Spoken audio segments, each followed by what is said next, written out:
Thank you. Thanks. What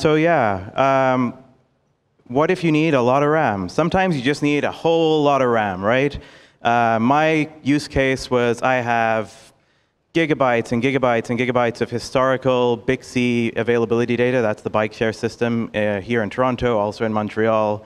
And you want to process that. If it's going to be swapping, it's going to be super, super slow. So, if you're processing a 15 gig CSV, you're going to need 30, 40 gigs of RAM to go through that without swap. But sometimes you just need it for a little while. So I don't need to go out and spend $1,000 on, or I don't even know how much it would cost to get 250 gigs of RAM, actually. But with Amazon's EC2, you can get these spot instances. This is where they sell their slush capacity at sometimes as much as 10 times less than the the on-demand price. So you can get this crazy, like 244 gig instance for 34.3 cents an hour right now. Go out and get one. I'll show you how. Like I said, it can be as much as 10 times cheaper than on-demand. And I'm going to show you the 6 relatively easy steps to get this going. So step 1 is to make sure all of your AV works. Well, anyway, there's nothing on there. It's step 1 is get the Amazon EC2 command line tools installed. This is a bit finicky. It takes a while to get all the environment variables set up the way it wants, but you can figure it out because you're all smart. All right. Oh, there we go. So if you install this suite of tools, you get fun things like EC2 describe spot price history, request spot instances, describe spot instance requests, and they're all super crazy long command names, but they all have these really short versions like disf and rec. So I like the RSI one because if you use this, you save yourself from getting RSI that you would have if you had to type the other ones all the time. So these are the ones that you basically use for what I'm doing. You got describe spot price history, request spot instance, describe instance, and terminate your instance at the end. So step 2 is to create the script you need.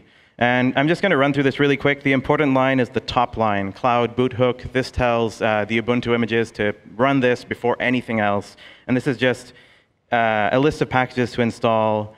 And then there's what I'm showing you is going to boot up and run IPython notebook immediately so you can log in directly from outside, no logging in over SSH, just a port forward. So if you put this in a file, the next step is to find the AMI for your region. This is slightly annoying. For example, if you're on US East and you want to run 1204 64-bit, you need this. You can find them at this address, cloudimages.ubuntu.com. There's this massive, insanely long list, because it actually depends on whether it's what kind of storage it's using and which place you're on and all kinds of things like that. And then step 4 is to make the request. So this is the basic command for making the request. EC2 request spot instance, the AMI name, the type of instance. So the CR1 8x large is 244 gigabytes of RAM, 8 cores, and other crazy things. And the last little flag there, -p 0.7, that's saying my limit on how much I want to spend is 70 cents an hour. And I have this running right now with 244 gigs of RAM. I don't mind because it's 70 cents. It's 34 cents an hour, but it won't be more than 70 cents an hour. They'll kill it for me. So that's very simple. And then there's a lot of waiting. You got to wait for the spot instance request to work its way through their system, to get evaluated, to go into pending fulfillment, and then to go into launching and running and all of this. But eventually, what you can do is use all the RAM. So like I said, you set up a port forward. This is just the one command you have to run. Unfortunately, I couldn't highlight out the parts that are interesting, but it's just setting up a port linking. And then here is a screenshot of what I just had upstairs in the green room. And over here, 236 gigs of free RAM. And that's costing me 34 cents an hour. I don't even care if this runs the rest of the conference, because it'll be like a few dollars. So yeah, that's all.